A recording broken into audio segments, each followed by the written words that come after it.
미국의 그 카네기는 철강 재벌로 유명해요. 그 부모는 스코틀랜드 사람입니다. 스코틀랜드가 어떤 나라냐면 영국의 일부라고 보면 돼요. 카네기는 14살에 가족들과 함께 미국으로 이주해 왔습니다. 그리고 미국 이주해 가서 학교에서 공부를 했는데 학교에서 공부한 것은 4년밖에 안 돼요. 그러면 왜 학교를 더 못 다녔느냐? 너무 가난해. 집이 너무 가난해서 학교 다닐 상황이 안 된 거예요. 그리고 당장 먹고 살기 위해서는 돈을 벌어야 돼서 어릴 때부터. 그래서 가게에서 이런저런 물건들을 떼어다가 집집마다 돌아다니면서 방문 판매를 한 거예요.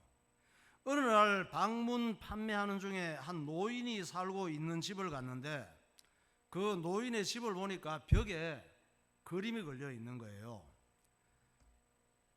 그리고 그림을 보니까 어떤 그림이냐면 썰물로, 썰물이 뭔지 알아요? 바다에 해변에 물이 쭉 들어왔다가 썰렁하게 빠져나가면 썰물이라 그래. 그 썰렁해진 바닷물이 있었는데 다시 뭐 조수 간만 이런 걸 해가지고 다리 가까워지고 멀어지고 이런 거 관계로 해서 물이 또 해변으로 또 밀려와. 그러면 썰렁해진 해변에 물이 밀려 들어온다 해서 밀물이라고 하는 거예요. 그 썰물 밀물이라 그래. 목사님도 전에 좀 헷갈려서 이렇게 정했어. 이 썰물로 물이 다 빠져나간 해변에 초라한 어선이 쓸쓸하게 정박되어 있는 이 그림이 노인 집에 걸려 있는 거예요. 영상 볼까요? 그 영상. 저 배는 아니고 목사님이 아마 그 어선하고 비슷한 걸 찾다가 보니까 저렇게 정박되어 있지 않았을까 해서 찾았는데 어선을 보니까 너무 외롭고 우울해 보이는 거예요. 세상 살 때도 우리가 저런 경우가 있잖아. 쓸쓸하게 세상 살아가는데 사람은 73억 인구나 되는데 나 혼자 너무 외롭고 쓸쓸하고 어디 정부 칠 때도 없고 이럴 때가 있거든. 그런데 그림 밑에 보니까 글이 있는 거예요. 여러분 이 정도는 다 알아듣죠? The high tide will come on that day. I will go out to the sea. 다 알아들으셨죠? 이 정도는. 이게 지금 무슨 얘기냐면 반드시 밀물 때는 온다. 바로 그날 나는 바다로 나갈 것이다.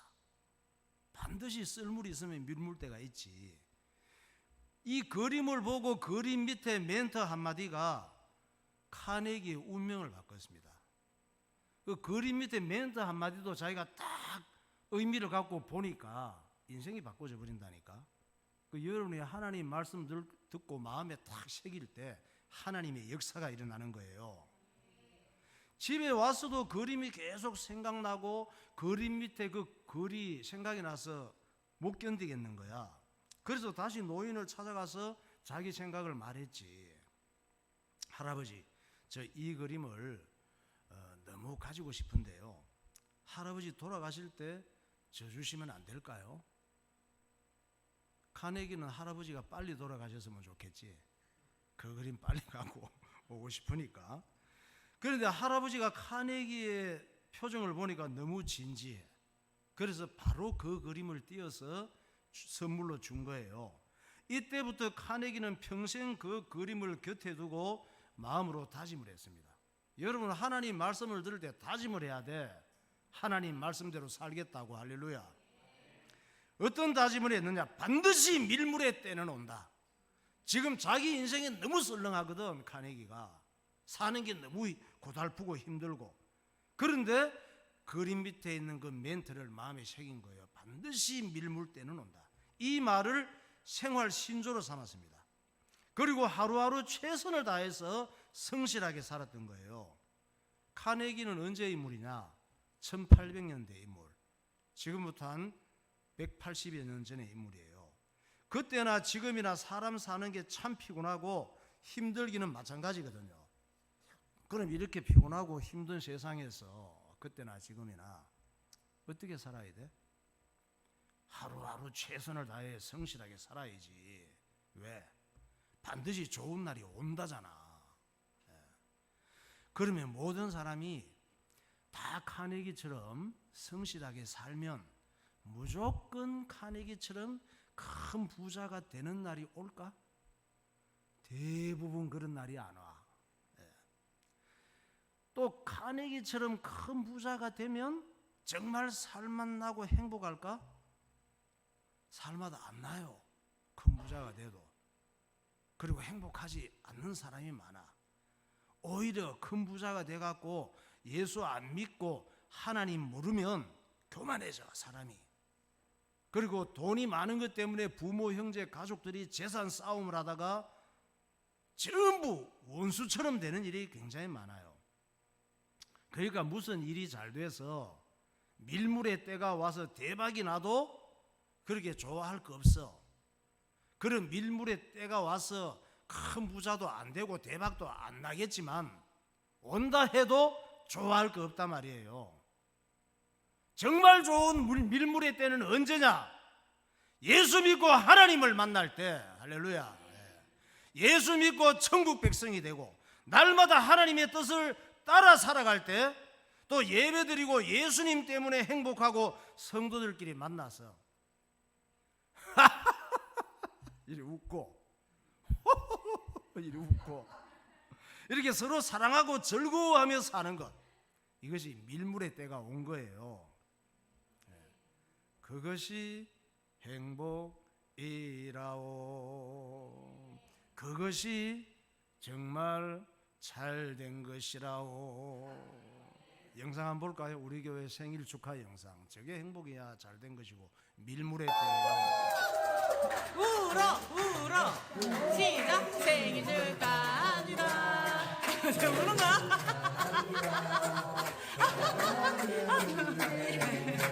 생일 축하합니다.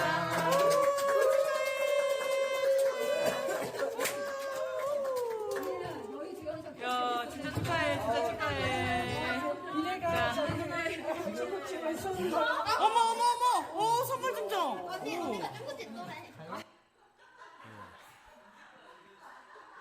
저게 제목이 뭐냐? 이내한테 온 밀물의 때야. 저게 행복이에요. 오늘 본문 말씀을 보면은 이스라엘 백성들이 하나님 말씀을 버리고 자기 마음대로 살아가다가 큰 불행 가운데 빠진 거예요. 지멋대로 살아가면 불행해져. 당연히 사람은 하나님 말씀을 떠나서 자기 마음대로 살아가면 죄와 저주와 마귀 역사를 이길 수가 없는 거예요. 그래서 인생이 불행해지는 거야. 살아갈 때 세상에 불행한 사람들이 참 많이 있잖아.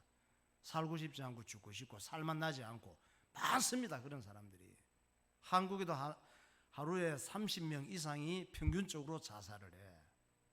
그런 거 안 나오지. 하도만 뉴스 그래도 안 돼. 지금 하도 많으니까. 왜 그래요? 하나님 말씀 버리고 자기 마음대로 살아가다가 죄, 저주, 마귀 역사에 당해서 그런 거예요. 사사기 6장 1절 6절. 이스라엘 자손이 또 여호와의 목전에 악을 행하였으므로 여호와께서 7년 동안 그들을 미디안의 손에 넘겨주시니 이스라엘이 미디안으로 말미암아 궁핍함이 심한지라. 이에 이스라엘 자손이 여호와께 부르짖었더라. 이 말씀은 이스라엘이 하나님을 배반하고 지멋대로 이방신을 섬기다가 이웃나라 미디안에 쳐들어왔어. 그래서 큰 고통을 당하게 되었다는 말씀이에요. 하나님께서 이스라엘 민족을 통해서 우리가 잘 살 수 있는 방법을 알려주고 계셔. 또 이스라엘 민족이 고통을 당했는데 이스라엘 민족처럼 불행과 고통을 당하는 삶을 살면은 그렇게 불행과 고통을 당하는 거야. 그리고 이스라엘 민족이 어떻게 축복을 받고 응답을 받았는지 그걸 연구해서 따라서 살아가야 되는 거예요. 하나님을 사랑하고 하나님 말씀을 순종하며 살아야 될 사람이 하나님을 버리고 돈을 따라가고 세상 쾌락을 쫓아가고 세상 재미를 따라가면 악한 마귀가 그냥 두질 않습니다. 큰 실패와 큰 불행을 덥석 선물로 안겨주는 거예요. 이스라엘이 전쟁에서 진 다음에 죽을 지경이 되니까 그제서야 하나님께 기도하잖아. 여러분 살아갈 때 죽을 지경이 될 때 하나님께 기도하면 돼요. 술집으로 가서 막 술만 품마시고 세상 잊어보려고 하지 말고, 술을 많이 마시고 그냥 잊어보려고 하면 알코올 중독이 된다. 알코올 중독이 돼도 나중에 정신이 말짱해. 그럼 마약에 손대는 거야. 그때부터 마약에 손대가고 깊이 들어가면 중독이 되면 이제 마약쟁이를 막 찾아서 다니는 거야. 그러다가 마약 살 돈이 없으면 죽는 거예요. 자살해야 되겠다. 그래서 죽는 사람들이 많아. 이스라엘이 전쟁에서 진 다음에 죽을 지경이 되니까 하나님께 기도한 거예요. 뭐라고? 기도를 멋지게 했을까? 아주 멋진 단어로 하나님 죽을 지경이에요. 그렇게 기도했지. 하나님 제발 살려달라고요. 이렇게 기도했어. 복잡한 기도 필요가 없어. 그러자 하나님께서 이스라엘 민족을 구원할 사람을 보내주셨는데 이 사람의 이름이 기드온이라는 사람이에요. 그런데 암만 생각해도 하나님께서 실수한 것 같아. 기드온은 이스라엘 민족을 위기에서 구할 만한 인물이 전혀 안 돼. 왜? 내놓을 게 없어. 이스라엘 민족을 구원할 만한 실력이 없단 말이에요. 사사기 6장 14절. 여호와께서 그를 향하여 이르시되 너는 가서 이 너의 힘으로 이스라엘을 미디안의 손에서 구원하라. 내가 너를 보낸 것이 아니냐 하시니라.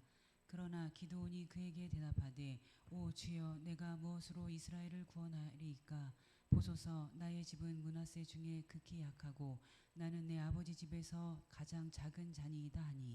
하나님께서 기드온이라는 사람에게 이스라엘을 구원하라고 사명을 맡기셨는데 기드온은 자기가 생각해도 내놓을 게 없는 거예요.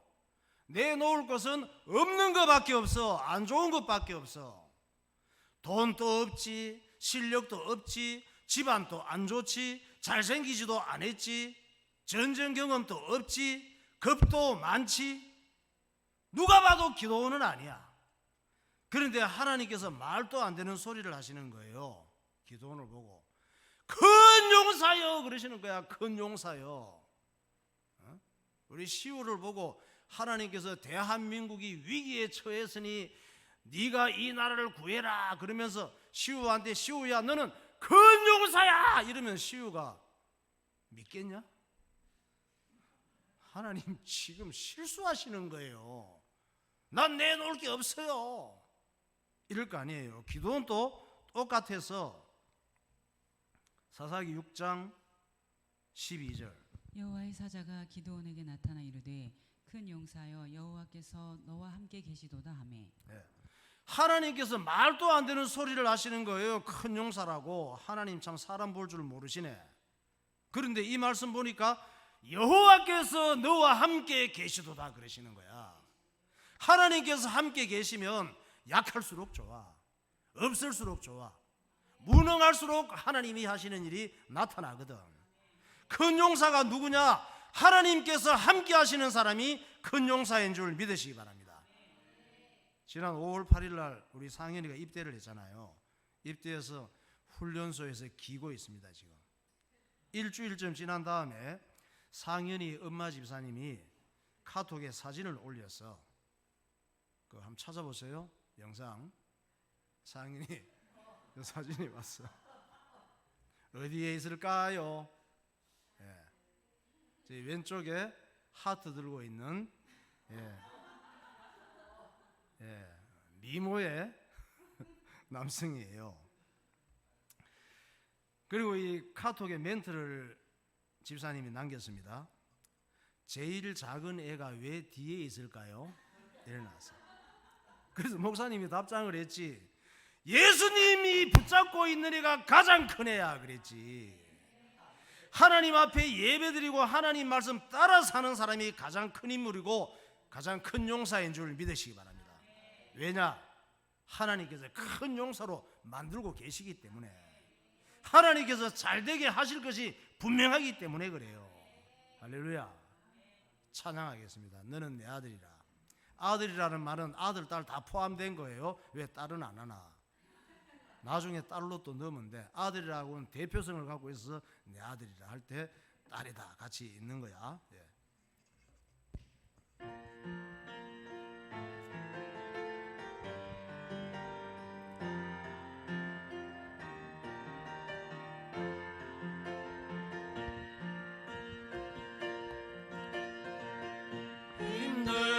지쳐 낭망하고 일어날 힘 전혀 없을 때 일어날 힘 전혀 없을 때에 조용히 다가와 손잡아 주시며 조용히 다가와 손잡아 주시며 나에게 말씀하시네. 나에게 실망하며 내 자신 연약해 고통 속에 눈물 흘릴 때 고통 속에 눈물 흘릴 때에 못자국 난 그 손길 못자국 난 그 손길 눈물 닦아주시며 눈물 닦아주시며 나에게 말씀하시네.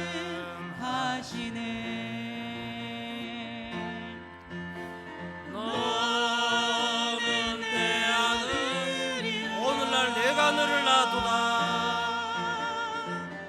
오늘날 내가 너를 놔두다 너는 내 딸이라 너는 내 딸이라 나의 사랑하는 내 딸 나의 사랑하는 내 딸이라 언제나 변함없이 너는 내 아들이라 너는 내 아들이라 나의 십자가 고통 해산의 그 고통으로 내가 너를 나서니 너는 내 아들이라 오늘날 내가 너를 놔두다 너는 내 딸 너는 내 딸이라 나의 사랑하는 내 아들이라 아멘. 우리도 이 기도원처럼 열등감에 빠지고 우울해질 때가 참 많아요.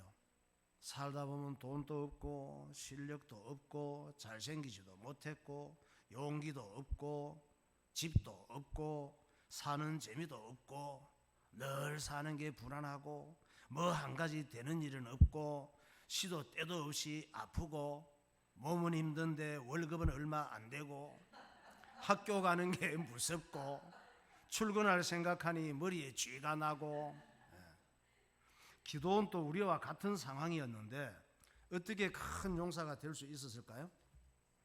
기도원이 살던 시대는 BC 1200년경이에요. BC는 Before Christ, 예수님 오시기 전 1200년경이란 말이에요. 그때 이스라엘 백성들이 하나님을 배반하고 이방 나라의 우상을 섬기기 시작했거든. 그렇게 살도록 놔두면 망해. 이스라엘은 예수님을 보내야 될 나라인데 그렇게 망해버리면 안 되잖아요. 마귀가 이방 우상을 섬겨서 사랑하면 안 될 것을 사랑하게 만들어서 망하게 하는데 그냥 두면 안 되잖아.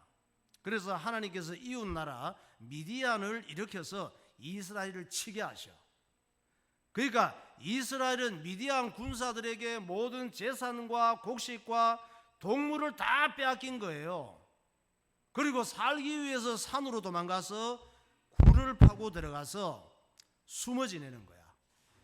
여기서 이스라엘은 미디안에게 침략당하고 완전히 망한 것이지. 이렇게 되니까 기드온도 산 속에 들어가서 자기 아버지의 포도즙을 짜는 포도틀이 있는데 이 틀 속에 숨어서 꼭 쥐새끼처럼 그날 먹을 양식을 막 까가지고 한 끼 먹기 위해서 준비하고 있었단 말이에요. 죽지 못해서 살고는 있지만 희망이 없어.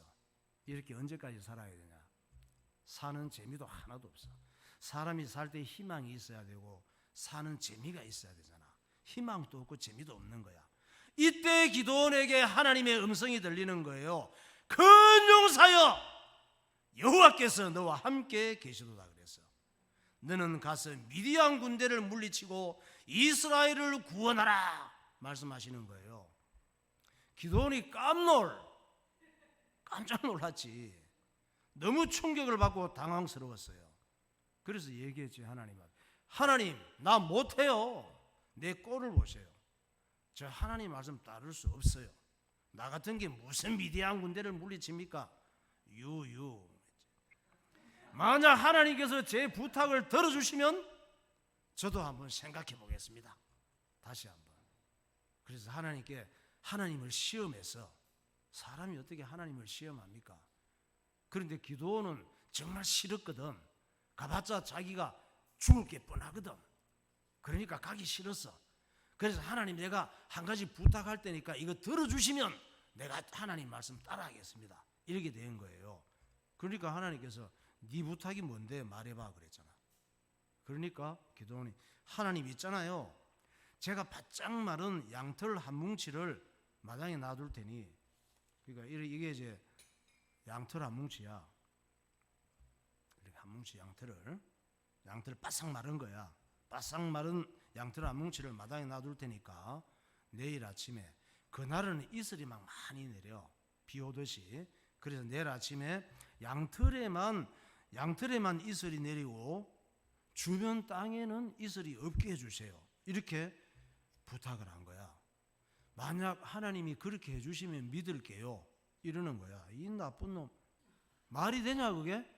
이슬이 다 축축하게 내리는데 어떻게 양털 고기만 이슬이 내릴 수가 있냐. 그래갖고 하나님께서 응답을 어떻게 해주셨을까? 목사님이 그림을 그려봤지. 꼭 내가 그린 건 아니에요. 기도원의 양털씨요. 아침에 일어나서 양털을 짜보니까 양털만 젖어 있는 거야. 딴 데 이슬이 안 오고. 양털이 푹 젖어서 짜니까 물이 이렇게 줄줄 나오는 거예요. 신기하잖아? 목사님 같으면 마셨을 텐데 이렇게. 그래서 깜짝 놀랐지. 기도원이 어쩔 수 없이 하나님 말씀 따르기로 마음 먹었어요. 왜? 하나님 편에서는 저렇게 하는 거 아무것도 아니야. 별로 어려운 일이 아니란 말이에요. 기도원은 믿음도 없고 실패의식에 빠져 사는 못난이였지만 하나님께서 찾아오신 거예요. 하나님께서 찾아오시면 운명이 바뀌어. 그리고 기도원이 하나님 말씀을 믿고 받아들일 때까지 믿음이 없는 기도원을 계속 설득하시고 믿음이 생기도록 하나님께서 도와주신 거예요. 여러분들도 믿음이 없어도 걱정할 거 없어. 하나님께서 믿음이 생기도록 계속 응답하시고 도와주셔요. 우리가 하나님을 만나고 믿음이 생기면 거지같이 살던 사람이 큰 용사가 되는 것입니다. 그래서 미디안 같은 마귀에게 사로잡힌 자들을 살려내는 멋진 인생을 살도록 하나님께서 계속 증거를 주시고 믿음의 사람이 되도록 인도하시고 축복하시는 줄 믿으시기 바랍니다. 네, 기도하겠습니다. 미국의 철강재벌 카네기가 어느 노인의 집에 걸린 그림을 보고 큰 감동을 받았습니다. 썰물 후에 해변에 기대고 있는 어선 그림에는 이런 글이 있었습니다. 반드시 밀물 때는 온다. 바로 그날 나는 바다로 나갈 것이다. 이 멘트는 카네기의 생활 신조가 되었습니다. 가장 좋은 밀물의 때는 예수 믿고 하나님을 만난 때입니다. 생활 신조가 하나님 중심, 예배 중심, 교회 중심인 사람은 축복받은 사람입니다. 사람은 하나님의 말씀을 순종하며 살아갈 때 가장 사람답게 잘 살 수 있습니다. 영적 존재로 지음받은 인간이 하나님을 버리고 자기 마음대로 살아가면 마귀의 밥이 됩니다. 이스라엘 백성들이 하나님의 말씀을 버리고 이방신을 섬기며 자기 마음대로 살아갈 때 큰 불행 속에 빠지게 되었습니다. 그들의 고통을 보시고 기도를 들으신 하나님께서 기드온을 구원자로 보내십니다. 기드온은 이스라엘을 적들의 손에서 구할 능력이 없었지만 하나님께서 큰 용사로 만드셨습니다. 하나님 아버지, 하나님께서 찾아오셔서 내 인생에 개입하시면 나도 기도원처럼 큰 용사가 된다는 믿음을 주시옵소서. 통성으로 기도하겠습니다. 할렐루야. 거룩하신 하나님 아버지, 은혜와 사랑을 감사합니다. 우리는 아무것도 내놓을 것이 없고 모든 것이 무너지고 실패의식에 젖어 살 때가 많이 있는데, 그런 나에게 하나님께서 찾아오셔서 내 운명이 달라지게 하시고 하나님의 복을 누릴 수 있도록 은혜 주심을 감사합니다. 내 삶 속에 하나님이 개입하시면 나의 어두움과 저주와 실패, 모든 악한 것들이 다 어두운 것들이 물러가고 큰 용사가 되어서 하나님 앞에 영광이 되며 많은 사람을 살리는 도구가 된다는 믿음이 있게 하여 주옵소서. 나의 힘으로는 아무것도 할 수 없고 숨을 수밖에 없는 연약한 존재이지만 하나님께서 우리를 붙잡으시고 날마다 새롭게 하시고 시대를 살리는 큰 용사로 사용하여 주시옵소서. 예수님 이름으로 기도하옵나이다. 하나님 아버지, 은혜를 감사합니다. 이 땅은 죄와 저주와 악한 마귀의 역사로 날마다 우리를 슬프게 하고 불행하게 하고 실패의식에 쩔어들게 하는 세상 속에서 주님께서 우리를 찾아오셔서 하나님의 큰 은혜 속에 있게 하시고 큰 용사로 인도하셔서 나도 살고 남도 살리고 시대를 살리는 도구로 사용하심을 감사합니다. 우리에게 성령의 지혜를 허락하셔서 하나님 말씀을 잘 깨닫게 하시고 하나님 말씀 앞에 절대적으로 순종하는 믿음의 사람으로 날마다 새로워지게 하여 주옵소서. 죄와 저주와 불행과 악한 마귀의 역사, 어둠이 예수 이름으로 물러가게 하여 주옵소서. 예수 그리스도 이름으로 기도하옵나이다. 아멘.